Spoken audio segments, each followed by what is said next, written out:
If you truly want more out of life, chances are you're not really going to fit in anywhere. I mean really fit in. Because the majority of people settle for average, and if you don't drop down to their level, there's going to be conflict. They won't like the fact that you are committed to your dreams because it reminds them that they gave up on theirs. One of the biggest reasons most people don't follow through with their dream life is fear that they will be left out if they achieve it. This may be conscious or unconscious, but most people give up. Not because they can't make it, not because they aren't capable, but because they are surrounded by people who have settled. People who don't want to see you succeed because that would remind them that they didn't. They might start saying, "You've changed since you've become successful," not understanding that your goal was always to change, to develop, to reinvent yourself. You will hear ridiculous comments like, "Successful people are greedy," or my favorite, "There's more to life than money." Of course there's more to life than money. There's also more to life than struggling to pay bills and put food on the table. So much negativity towards the successful. And the sad part is, they will never be successful with this mentality. You ask 99% of successful people how they achieve their dream life, and I can assure you, the story will be the same. They worked harder than the majority. They kept going when the majority gave up. They suffered through failure, but made sure that was not the end. Rather, a lesson learned. They went through hell, but always focused on the end goal. Sadly, most people would rather argue for their limitations than know there are no limitations. Most people would rather hate on the successful than learn from them, than model them. Most people would rather pick up a beer rather than a book. Then they complain that they are in a dead-end job or complain they got laid off from their job.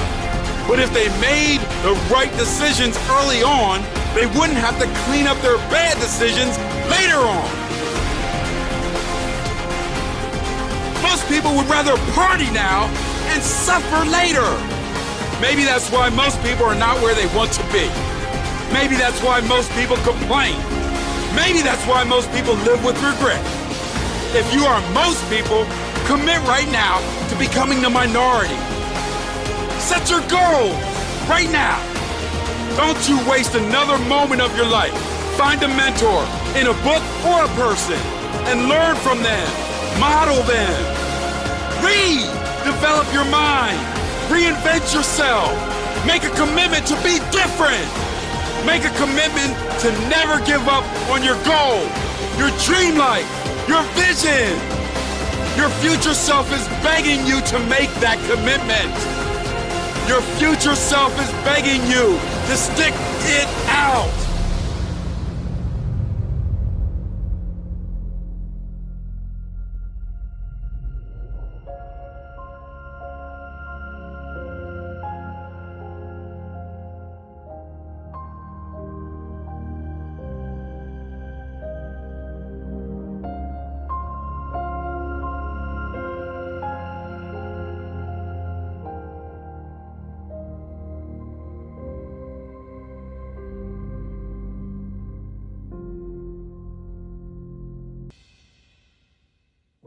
The other thing is you look at your goals and look at your dreams.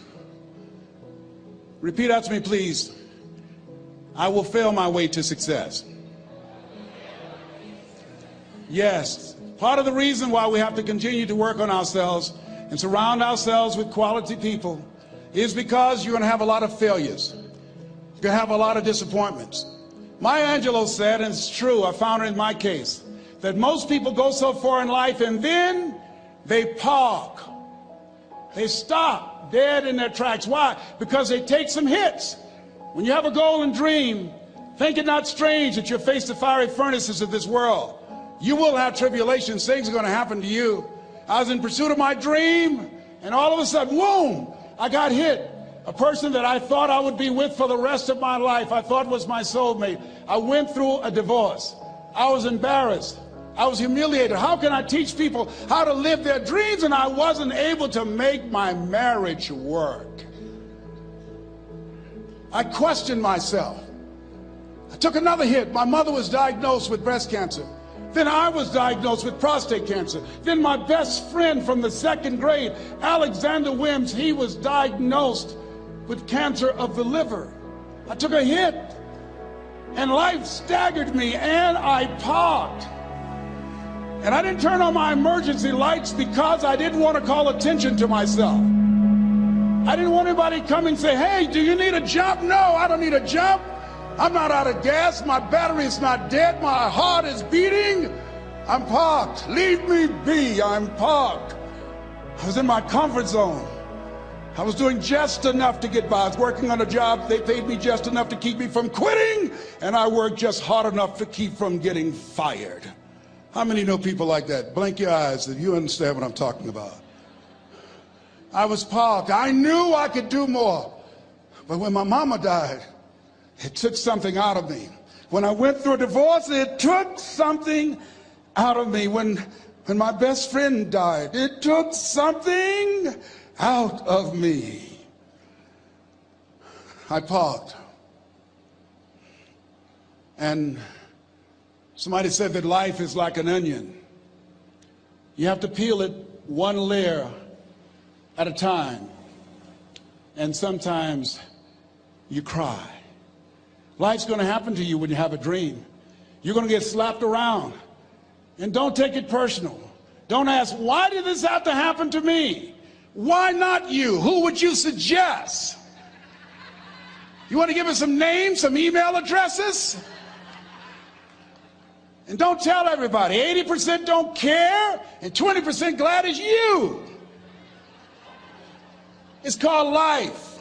Suck it up and move on. Get over it.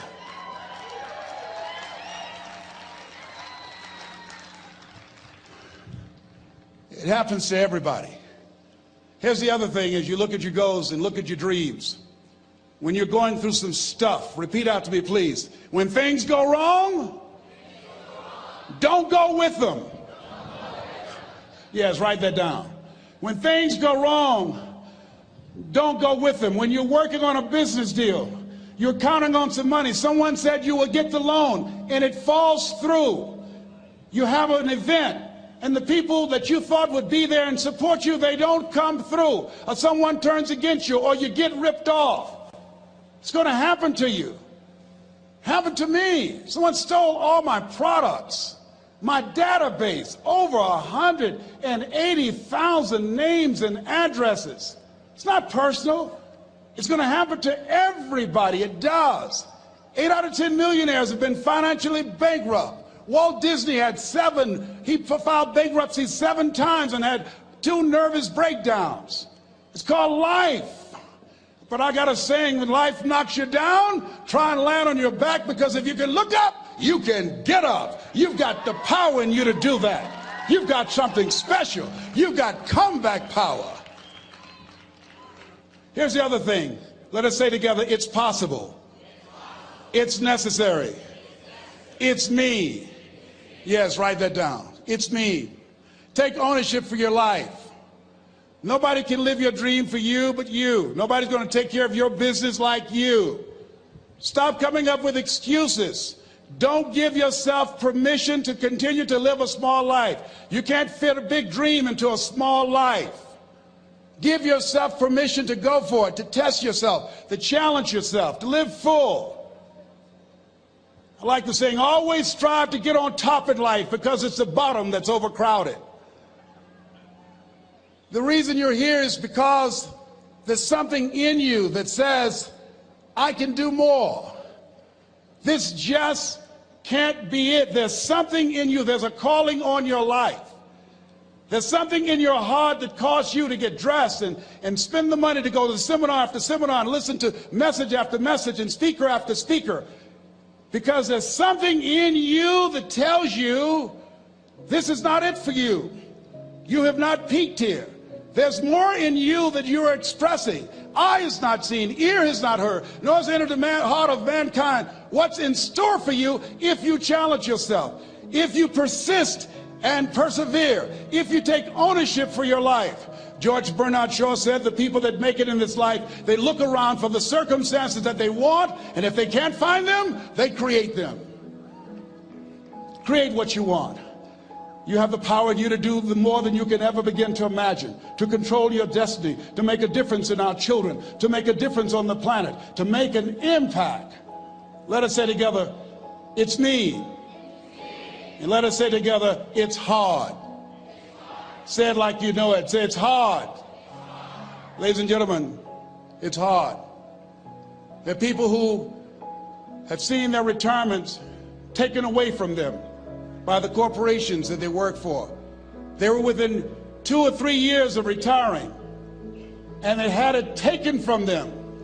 The #1 entrepreneurs in this country now are senior citizens. The #1 employer, #2, McDonald's and Walmart. And there's nothing wrong with those jobs. I guarantee you those people did not have a plan to end up living their lives at the end of life with those types of jobs. And they didn't have a plan like you have, and while you're investing in yourself, not to. And it's hard. There are people making choices between purchasing prescription drugs or paying for gas or a mortgage note. It's hard when you're working on a job for 20 years, 30 years, give them some good years, and then they come in and tell you, we've downsized. In other words, you're fired. And then you have to start all over again. How many of you know it's hard? Raise your hands, please. It's hard. And it's not fair. One of the things I like about T. Harv is he talks about work and investing in yourself. It's not fair when people are going up against that kind of stuff to tell them just think positive and be enthusiastic and everything will work out all right. Ain't that kind of party. It's hard. Life will put some knots on your head. I bought my first home for my mother. I was rushing, didn't know what I was doing, and I bought a home that had a lien against it. And they called me, Mr. Brown, yes, there's a lien against your property. We need $55,000 if you're going to stay there. Wait a minute, sir. I just bought this home. The guy told me there were no liens against it. I'm not the one that owe you the money. You should have checked that out, Mr. Brown. Come on. I called my attorney. We followed up. Yes, Les, there's a lien against the property. But he told me there were no liens. He lied, obviously. Oh, my God. He told me he wanted to help me because he admired the fact that I was buying this home for my mother and that he was adopted, and he identified with me. Les, he suckered you. He played you, man. So what? Well, would they take payment arrangements?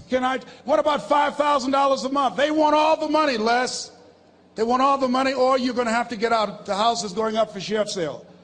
Do you have it? No, I don't have it. Can they give me some time? Tell them to give me 3 months, please. Give me 3 months. My mother's in her 70s, man. She has a bad heart. Don't do this to me. This is my dream. Don't do this, man. Please, let me talk to them. Les, I'm talking to their attorney. They don't want to talk to you. I've got to talk to their attorneys. Do you have the money? No. Will they give me 3 months? No. What about 2 months? No, Les.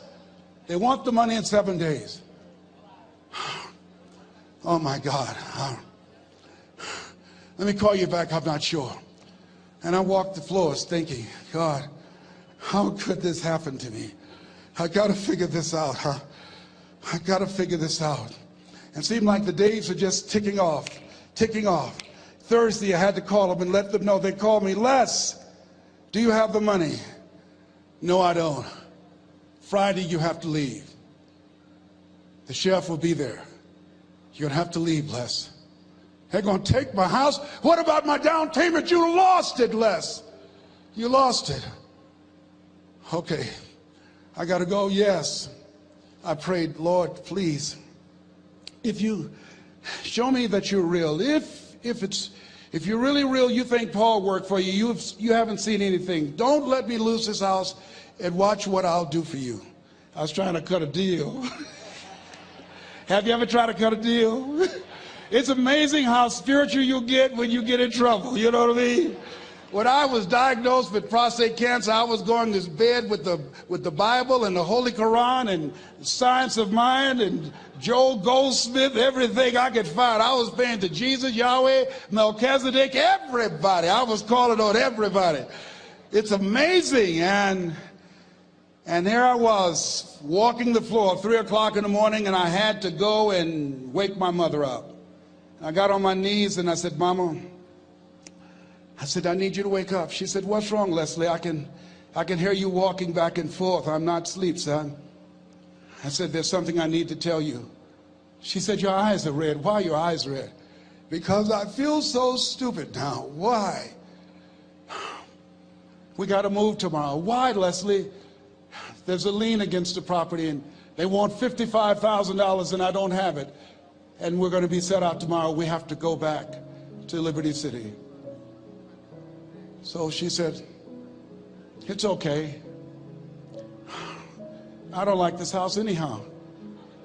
I said, why? She said, because of my arthritic knees, it hurts my knees when I go up the steps. I said, and why didn't you tell me? Because you were so happy. I just said it because you were happy. I'll live in a shack with you, boy. I love you. It's not the house. I love you. I love all my children. I said, thank you, Mama. Thank you.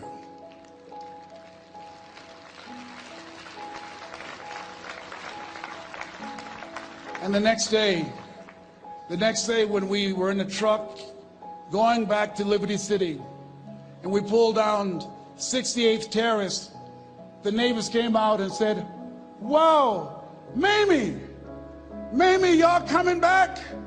Are you back? Yes. What happened to the home your boy bought for you? Those boys you adopted. Leslie didn't do a title search. He made a mistake. And boy, I was so humiliated. How many ever made a mistake that you were just humiliated? Raise your hands. I was devastated. I was taking the furniture off the truck and my mother came and I was crying and she said, boy, I said, yes, ma'am. She said, hold your head up. I said, Mama, I can't. She said, hold your head up. I said, why? Look what I've done. She said, it's okay. It's okay. You are going to make a lot of mistakes in life, young man. You're going to fail your way to success. You have nothing to be ashamed of. Keep your head up and take that furniture back in the house. I said, yes, ma'am. And I learned something from that. If you ever go through something, hold your head up. If you ever make a mistake, hold your head up. If you ever do something that everything goes wrong, life catch you on the blind side, hold your head up. It's not over. Goethe said, that which does not kill you will make you stronger. Hold your head up. Shake someone's hand on your right and left and say, hold your head up.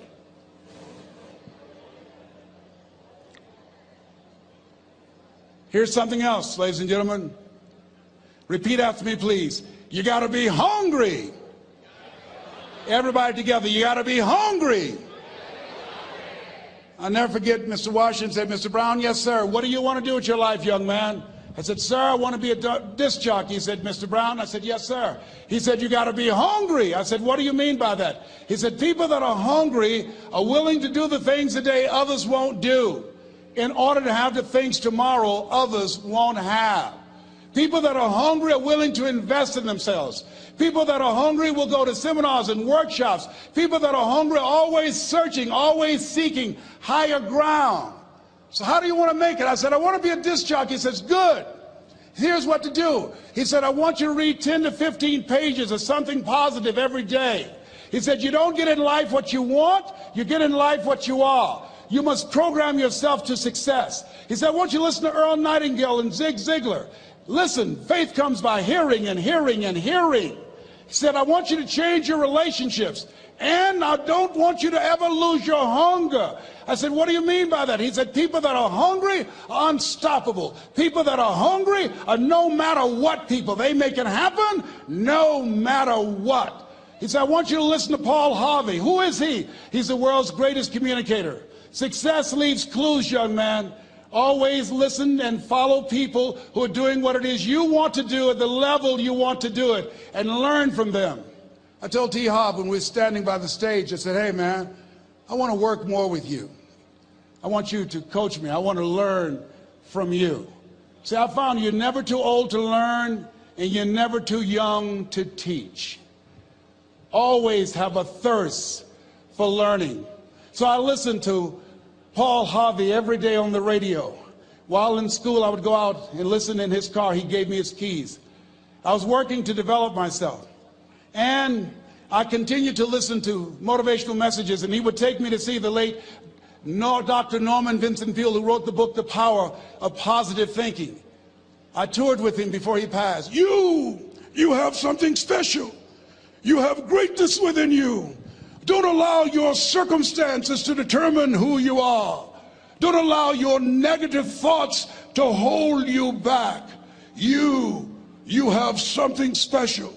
You can do more than you can ever begin to imagine. Dr. Peale was an incredible man. I admired him. When he spoke, he gave me goosebumps. I can feel him in my heart. And I never forget, we were coming back to the school, and Mr. Washington said, Mr. Brown, yes, sir. When Dr. Peale spoke, you didn't move. When he spoke, you were hanging on every word. When he spoke, we didn't have to tell you to sit down and be quiet. Why? I said, sir, I could feel him when he talked. I felt like he was talking to me, sir. He said, he was. I said, but he doesn't know me, but he was speaking to you. Did you feel him in your heart? I said, yes, sir. He said, most people feel him in their head. If you felt him in your heart, he said, listen to him, son. Follow him, learn from him. And I would go to seminars and workshops. Anywhere I would find where Dr. Peale was, I would be in the audience. I would drive 200 and 300 miles just to hear him speak. And my dream and vision was to share the stage with him. I thought about it. What is your goal? What is your vision? I want you to hold it in mind. There's some power in that. Because when I became involved in speaking, I never forget, I got a call from Og Mandino, who wrote the book, The Greatest Salesman in the World. He said, Les, I'm stuck in Philadelphia. I need to be in Kankakee. Dr. Norman Vincent Peale is appearing. I can't make it. I heard you're in Chicago. I said, yes, I am. Can you go and open for me? I said, yes, man. Oh, my God. Dr. Peale, I said, yes, I'd love to do it. And I went there and I came. I said, hi, I'm Les Brown. He said, you're not the band of renown? I said, no, I'm Mrs. Mamie Brown's baby boy. I'm here to speak. He said, come backstage. And his wife, Martha, was there. And she said, Papa, Les Brown is here, the speaker. And he said, Les Brown? Les Brown, shoot for the moon? Because even if you miss, you'll land among the stars? I said, sir, that's my quote. I wrote you when I was in the 11th grade. I was a part of a special education class project. That's my quote. He said, I know. I end all my speeches with that quote.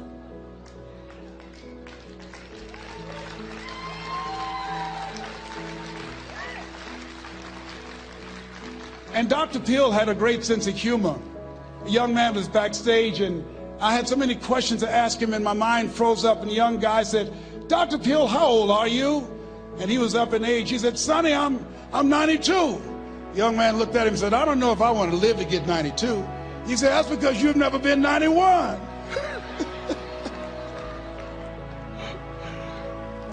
So I did the things that Mr. Washington suggested. I listened to motivational tapes on a regular basis. I would go to seminars and workshops whenever Zig Ziglar and Dr. Dennis Wagley and Jim Rohn would come to town. And I said, sir, what do you want me to do now? He said, Mr. Brown, I've given you everything that I can give you. He said, develop your mind, put your money where your mouth is, continue to learn how to be an effective communicator, because once you open your mouth, you tell the world who you are. And always surround yourself with OQP, only quality people.